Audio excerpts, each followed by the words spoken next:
যান বা আপনি মাঠে চলে যান, আপনি দৌড়ান, মিনিমাম 4 পাক 5 পাক দৌড়ান, আপনার স্ট্যামিনার বাড়বে। তারপরে আপনাকে ফিজিক্যাল এক্সারসাইজ করতে হবে প্রতিটা দিন, একদিনও বাদ দেওয়া যাবে না, একদিনও বাদ দেওয়া যাবে না।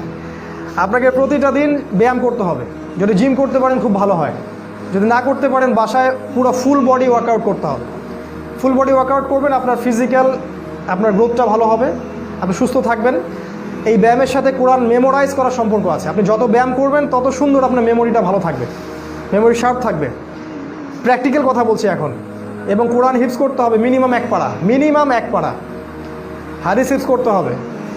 আরও আছে খাবারের ব্যাপার। এমন কোনো খাবার পেটে ঢুকাবেন না যেটা হারাম খাদ্য দিয়ে তৈরি, হারাম উৎস থেকে আসছে। একটা দিনী ভাইয়ের বাসায় বেড়াতে গেছেন, তার জানতে পারলেন সে তার এই টাকার মধ্যে সুদ আছে, বাদ খাবার ওটা তো সরে দিতে হবে, খাওয়া যাবে না। কোনো হারাম খাবার যেন আপনার পেটে না যায়, এবং কোনো দাজ্জালীয় ফুড যেন আপনার পেটে না যায়। কোনো ম্যানুফ্যাকচার্ড খাবার খাবেন না, বাইরের সব খাবার বাদ।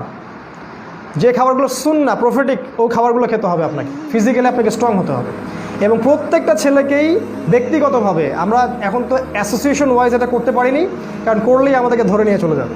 প্রত্যেককেই নিজ নিজ তাগাদায় সামরিক যে প্রশিক্ষণ সেটা নিতে হবে। এটা ইউটিউবে পাবেন, ইউটিউবে গেলে দেখবেন সামরিক অনেক প্রশিক্ষণ, অনেক ব্যায়াম আছে। কিভাবে আপনি ফিজিক্যালি ফিট থাকবেন, কেমন করে আপনি পুশ আপ দিবেন, ওদের ট্রেনিং আছে। তো এগুলো এখন অ্যাভেলেবল, এগুলো আপনাকে নিতে হবে। কারণ যে কোনো সময় আপনাকে আল্লাহর পথে আসতে হতে পারে, তখন আপনি কি ওই সময় আবার প্রশিক্ষণ নেবেন? এখন থেকে প্রস্তুত হন। আমাদের যে ভাইরা গ্রাম থেকে আসে, আমি তাদের প্রতি ঈর্ষা করি। তারা অনেক ফ্রেশ জায়গায় থাকেন, ওখানে যে ফ্রেশ বাতাস, ফ্রেশ খাবার, এগুলো আপনাদেরকে অনেক উপকার করবে। কখনো ভুলেও শহরে আসবেন না। আমরা চেষ্টা করছি কত দ্রুত এখান থেকে পালানোর চেষ্টা করছি, কত দ্রুত এখান থেকে পালানো যায়। এছাড়া কোনো হারাম রিজিকের সাথে আমাদেরকে জড়ানো যাবে না, প্র্যাকটিক্যাল কথা বলছি। এরপর আমাদের ফ্যামিলি ইমিডিয়েটলি বিয়ে করতে হবে, যাদের বিয়ের সামর্থ্য আছে ইমিডিয়েটলি। যাদের একাধিক করার সামর্থ্য আছে একাধিক করতে হবে। ওইসব সেকুলার আইন বাদ দেন। বয়স হয়ে গেছে 18, বিয়ে করে ফেলেন, ওইসব আইন টাইন বাদ। প্রয়োজনে জাল কাগজ রেডি করে রেখে দেন, বিয়ে করে ফেলেন। অথবা কালিমা পড়ায় বিয়ে করে ফেলেন, ঝামেলা শেষ। কেউ জানবেন আপনি বিয়ে, কিন্তু আল্লাহর আইনে আপনি জানবেন আপনি বিবাহিত। ট্রিক্স অ্যাপ্লাই করতে হবে। ওরা যদি আমাদের সাথে ট্রিক্স অ্যাপ্লাই করতে পারে, আমাদেরকে করতে হবে।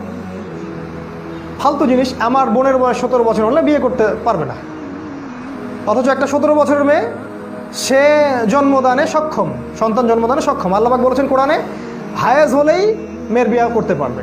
এবং যে রুষ্ট হবে, রুষ্ট মানে আকল, সে ভালো মন্দ বোঝে, বিয়ে করতে পারবে। বিয়ে করে ফেলেন দ্রুত, সময় নিয়ে নিচ্ছে বেশি মনে হয়, শেষ করি। দ্রুত বিয়ে করে ফেলেন, পরিবার গঠন করেন, বেশি বেশি সন্তান নেওয়ার চেষ্টা করেন। সামর্থ্য থাকলে একাধিক বিয়ে করেন। এবং আপনি যতটুকু জানেন কোরআন সুন্নাহ, যা জানেন তাই প্রচার করতে থাকেন, যা জানেন তাই প্রচার করতে থাকেন। আপনার পরিবারটাকে স্ট্রংলি গড়ে তোলেন, কোনো কিছু ছাড় দিবেন না।